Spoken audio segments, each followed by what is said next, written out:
কিছু করছো বন্ধু তার মাঝে বিচাইতে। আল্লাহ বলতেছেন আমাকে যারা বিশ্বাস স্থাপন করেছো ভয় করতে হবে কার? বর্তমান পরিবেশে আমরা ভয় করতেছি কার?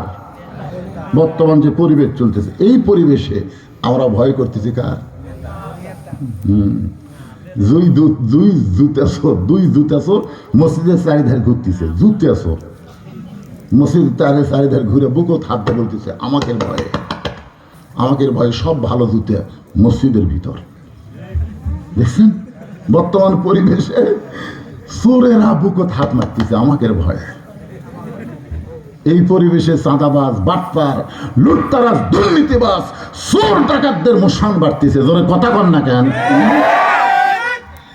কি কথা রে বারে, ভালো জুতা সব ভিতরে ঢুকছে কার ভয়ে? আল্লাহর ভয়ে। এখানে মুমিনদেরকে লক্ষ্য করে আল্লাহ কি বলতেছেন? চোরের ভয়। আত্তাকুল্লাহ কার ভয়? শুধু ভয় করলে হবে না, আল্লাহ বলেছেন হাক্কা তুকাতিহি। রে ওদিকে আবার কি চিল্লাচ্ছিল ছোট ছোট বাচ্চারা?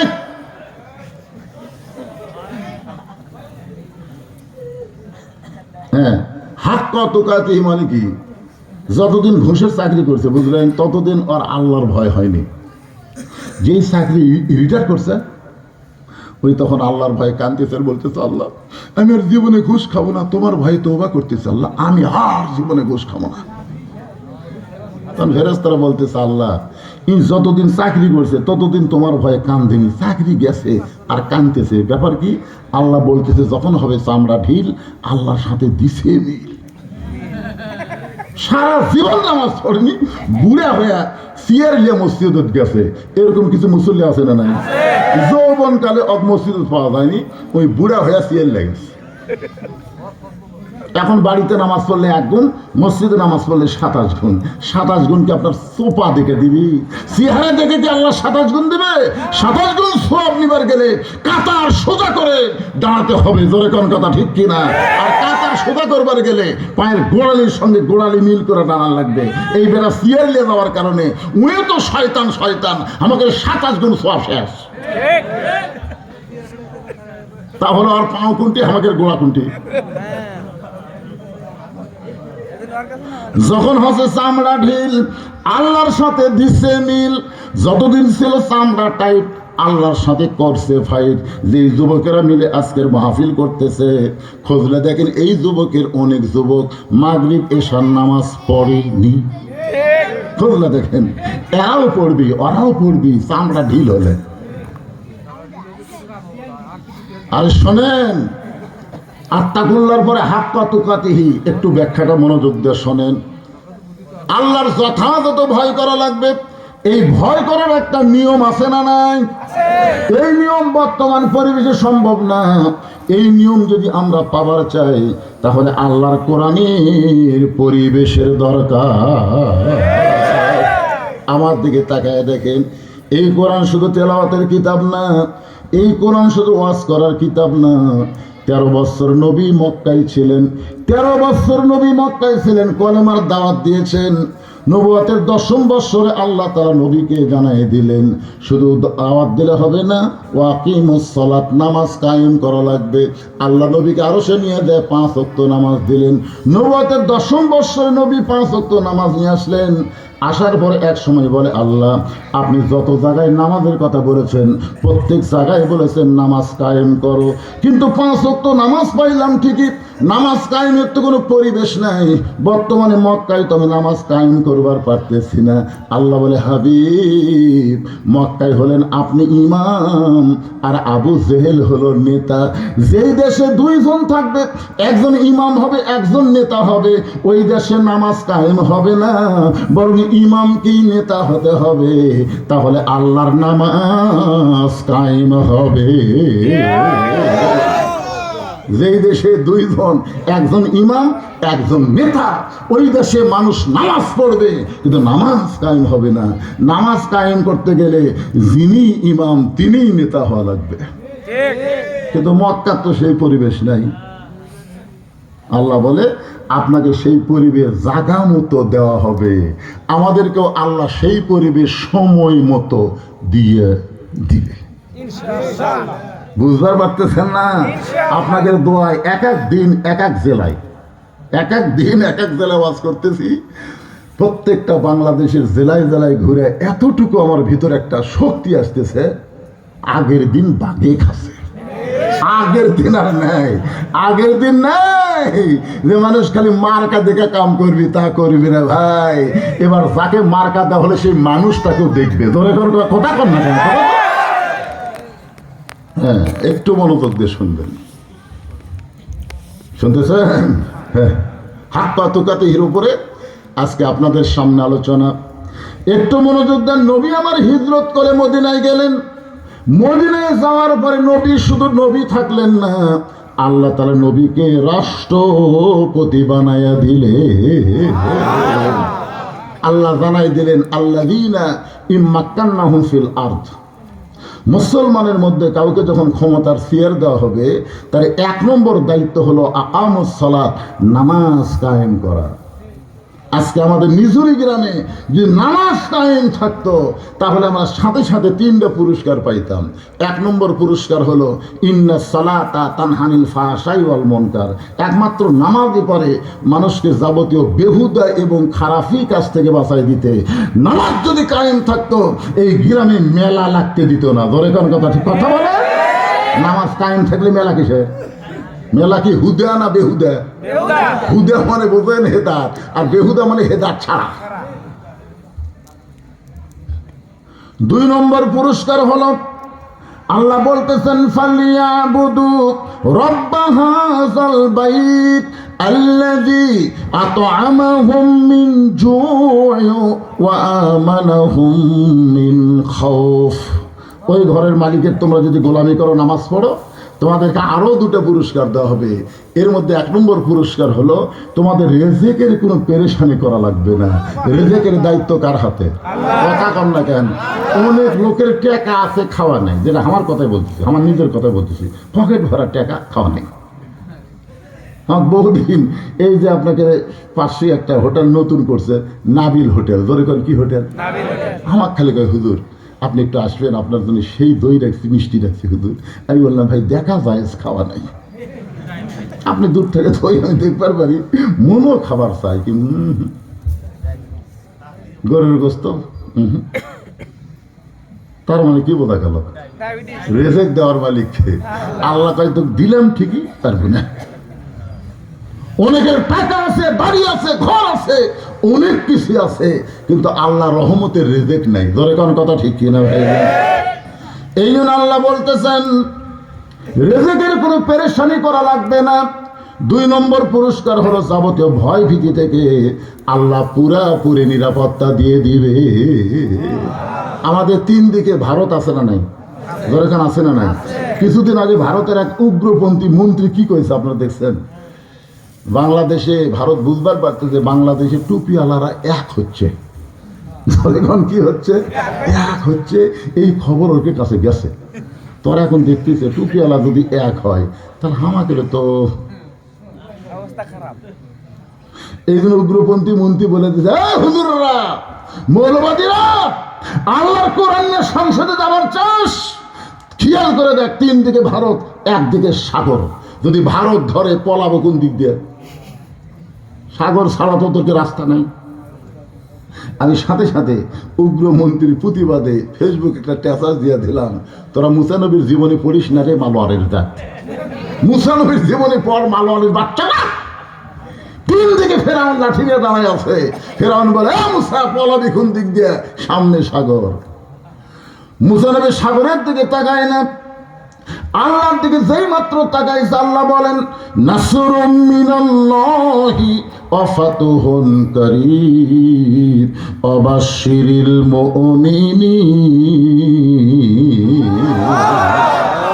আপনারা বলেন তো, যেই সাগর মুসা নবীর জন্য আল্লাহ রাস্তা করে দিচ্ছে, সে আল্লাহ আমাকে আছে না নেই? তাহলে ভারত গরম দেখায়? আল্লাহর বাচ্চা বাংলাদেশে তাই। আমি গত বছর বলছিলাম ভাই, খালি সবাই 2.5 হাত করে একটা লাঠি বানাবেন মুসলমানেরা, আর একটা খুর থুবেন, খুর। মালহানের বাচ্চা ঢুকবি, লাঠি দিয়ে পাড়ে ফেলে দেবো আর কেটে দেবো, পোলটা দিলি মুসলমান। পরে কথা আমার এ ওয়াজ গোটা ভারতের যায়, তা ভিউ হসে বাবা। ওরে কয় কি রে, লাঠি দিয়ে পাড়ে ফেলে দে, খুর দিয়ে কেটে দিবি, পোলটা দিবি। যে ভগবানের পাওয়ার দেখাস, সেই ভগবানের ভ বাদ দিলে গবানের কোন অর্থ ডিকশনারি নাই। গবানের গ বাদ দিলে বান মানে বুন্না, দুনিয়ার কোন মানুষ পছন্দ করে না। বা বাদ দিলে তোদের ভগবান নেই। আর আমাকে আল্লাহর খবর জানিস, আমাকে আল্লাহর খবর জানিস, আল্লাহু লা ইলাহা ইল্লা হুয়াল হাইয়ুল কাইয়ুম। মন যদি চায় আলিফ বাদ দিত, দেখ লিল্লাহি মা ফিস সামাওয়াতি ওয়াল আরদ। আবার যদি মন চায় লাম বাদ দেন, লাহুল মুলকু ওয়া লাহুল হামদ। আবার মন চাইলে লাম বাদ দেন, ওয়াল্লাহুল্লাযী লা ইলাহা ইল্লাহু। আমরা যে আল্লাহকে বিশ্বাস করি, যে আল্লাহ আমাদের ত্রাণকর্তা, যে আল্লাহ আমাদের রক্ষাকর্তা, সে আল্লাহর সবকিছু বাদ দিলেও আল্লাহ বাদ পড়ে না। মুসলমানের আল্লাহ সদা বিরাজমান। জোরে বলেন কথা ঠিক কিনা? কাকে ভয় দেখাস? ও আমানাহুম মিন খাউফ। আল্লাহকে আমার ঘরের, এই ঘরের মালিকের গোলামি কর, তোরকে পুরোপুরি নিরাপত্তা আমি দিয়ে দেবো। এত মারবি, হাইড্রোজেন মারবি। তোরকে কি মনে নাই জাতির পিতা ইব্রাহিমের জন্যে আমি নমরুদের চূড়া যদি শান্তির বাগান বানাবার পারি, ওই মালনের বাচ্চার পারমাণবিক বোমা বাংলার জমিনে পড়বে। আল্লাহর কুদরতি পাওয়ারে মালওয়ানের বোমা মিষ্টি তরমুজ দাঙ্গি হয়ে যাবে। ধরে কোন কথা ঠিক কি? আমাকে সে আল্লাহ আছে না নাই? নমরুদ খালি কয় পড়লি মরবি রে। ইব্রাহিম একবারও তাকায় না, তাকে আছে ওপর দিকে। আল্লাহ কয় ইব্রাহিম খবর কি? তাকায় না আল্লাহ।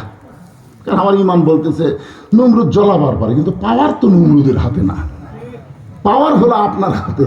তা আপনি কি বলতেছেন? আল্লাহ বলতেছে কুলনা ইয়া নারু কুনি বারদাও ওয়া সালামান আলা ইব্রাহিম। তো ওরা অ্যাটম বোম মারবে, পাওয়ার কার হাতে? আল্লাহ। আল্লাহ যদি বলে ফুটিস না, কি ফুটবে? আমাদের বাংলাদেশের মাটি ভালো, বুঝলেন? বোম পোড়া মাটির উর্বরতা শক্তি পায় মিষ্টি তরমুজ। ছোট ছোট বাচ্চারা কয়ে গেলে এই ভূমির মধ্যে এটা কি পড়ে আসে রে, কাছে এসে দেখে তরমুজ। ওরা দাও বটি জাত আছে, বুঝলে, নিয়ে যায় যখন তরমুজ কাটিয়া খায়, ওরা দূরবীন যন্ত্র দিয়ে দেখতেছে, হায় হায় আমাকে বোমা এরা কাটিয়া খায়। হাসির কথা না। ইমাম মেহেদী আলাইহিস সালাম আসতেছে, বাংলাদেশে কোরআনের জয়গান বাজতেছে। আর সময় নাই, পৃথিবীর মানচিত্র থেকে মালওয়ানের বাচ্চা শুধু না, বিধর্মীরা নিফাত যাবে। ধরে কোন কথা ঠিক কিনা? একটু মনোযোগ দিয়ে শুনবেন। ইয়া আইয়ুহাল্লাযীনা আমানুত্তাকুল্লাহা হাক্কা তুকাতিহি ওয়া লা তামুতুন্না ইল্লা ওয়া আনতুম মুসলিমুন।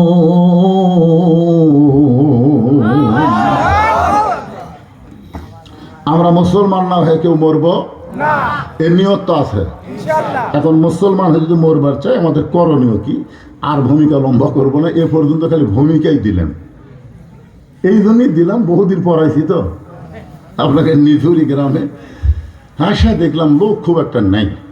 আমি যখন গেট দিয়ে ঢুকছি, আমার ফোকাস এইরকম আসছিল, এই হয়ে আসছে, কে রে এতদিন পর আসলাম, ফাঁকা ফাঁকা কয়েকজন বসে আছে।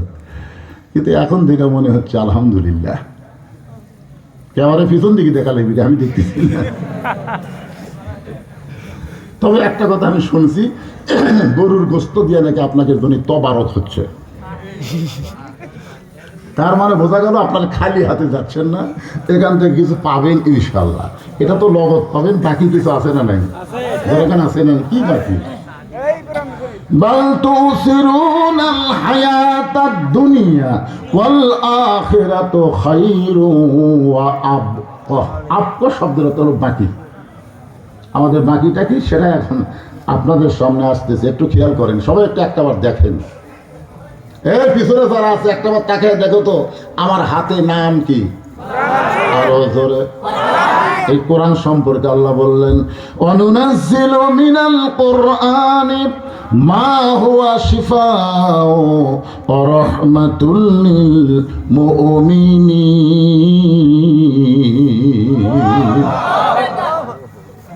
তার বাংলা অর্থ আছে, বাবা স্লোগান আকারে কোয়া লাগবে। আমি যেই বলবো সব সমস্যার সমাধান আপনারা বলবেন দিতে পারে আল কোরআন। এটা কি আমার কথা না আল্লাহর কথা? তো আল্লাহর কথার সাথে আপনার কি একমত না দেমত? সব সমস্যার সমাধান কিভাবে?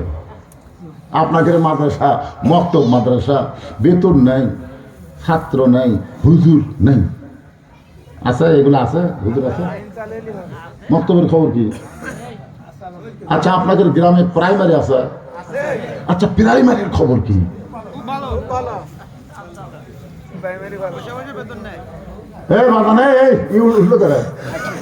আচ্ছা, আসেন না, আপনাকে দেখাচ্ছি তো, একটু দেখেন। আপনাদের গ্রামে মক্তব মাদ্রাসা আছে, প্রাইমারি হতো। প্রাইমারি হচ্ছে ইংরেজি আর আরবিতে হলো মক্তব। তো এখন চিন্তা করেন মক্তবের সাইজ আর প্রাইমারির অবস্থা চিন্তা করে দেখেন তো, দায়িত্ব সরকার কোনটার লিখে? তো মক্তব কি হলো?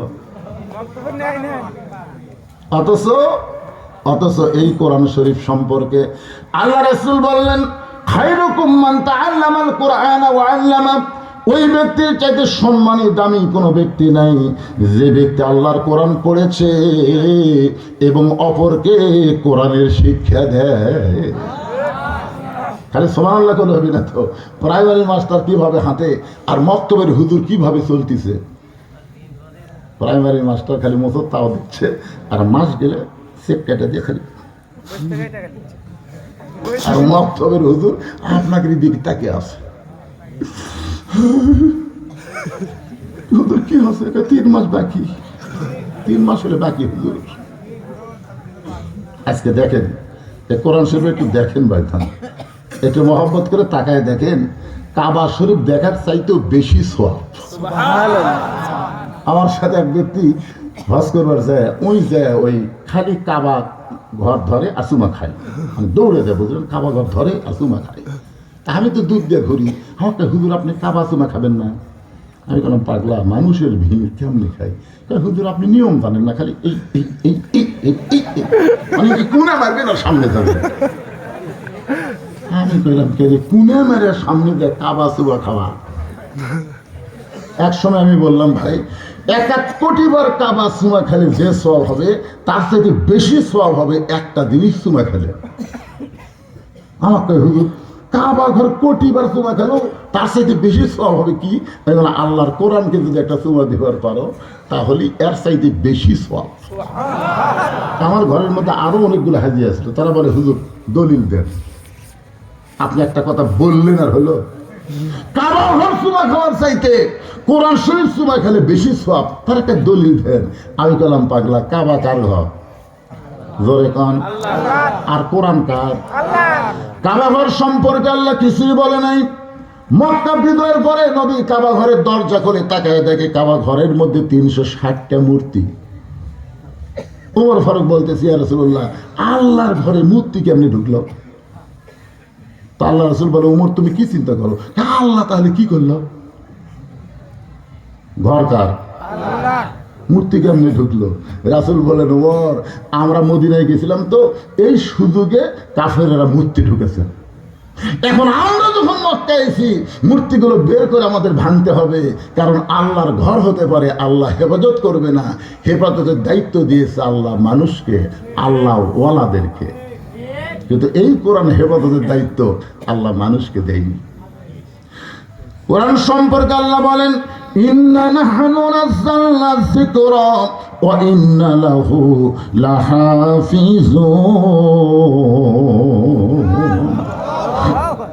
মুয়াজ্জিন সাহেব এশার নামাজ পড়ে তালা না দিয়ে বাড়িতে গেছে, মনে করেন মনের ভুলে তালা না দিয়ে কুটি গেছে, বাড়িতে গেছে।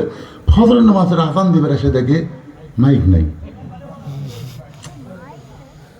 সমস্ত মুসল্লি এসে দেখে আযান, মাইক নাই। ভাই বলছেন কি মাইক কেমনে নাই? ভাই তালা দেয়নি রে, তালা দেয়নি, চোরে নিয়ে গেছে। সবাই একই কথা বলতেছে, তোমার দোষ। আপনার বলেন তো ঘর কার? আল্লাহ কি করলো? তার মানে বোঝা গেল কাবা ঘর, মসজিদ আল্লাহর ঘর, এই ঘর ততক্ষণ পর্যন্ত হেফাজত থাকবে যতক্ষণ আল্লাহ ওয়ালারা থাকবে। আর কোরআন হেফাজতের জন্য কোনো আল্লাহ ওয়ালা লাগবে না, স্বয়ং আল্লাহ হেফাজত করবে। এখন বলেন কাবা ঘরের দাম বেশি না আল্লাহর কোরআনের দাম বেশি? একটু মনোযোগ দেবেন। সেই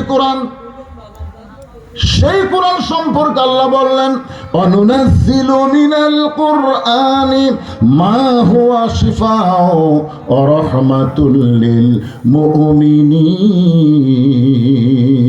আমি যেই বলবো সব সমস্যার সমাধান, আপনারা বলবেন দিতে পারে আল কোরআন। সব সমস্যার সমাধান দিতে পারে আল কোরআন। বাংলাদেশের মতন ৯৬টা দেশের খলিফা আমাদের বাংলাদেশের মতন ৯৬টা দেশ পরিচালনা করেন। তার নাম হলো হযরত ওমর। এক সময় হযরত ওমর বললেন, সাহাবীরা রে, তোমরা কি আমার অতীতের খবর জানো? আমি অতীতে খালার বাড়িতে রাখালি করতাম। খালার